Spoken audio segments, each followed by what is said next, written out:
In this video, I'm going to show you how you can find shared videos on YouTube Kids app.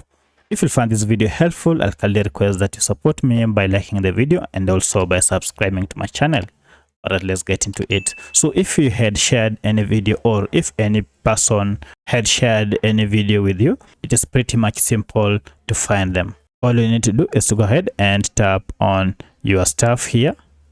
And then from here, you'll see we have these two categories. Watch it again. These are all the videos that you had watched, and also we have the second tab, which is shared.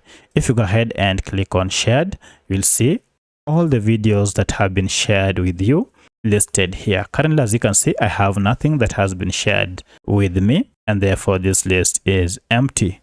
So that's how you find all the shared videos on YouTube Kids app. If you have any other question, kindly let me know in the comment section. Otherwise, thanks for watching, and let's meet in the next video.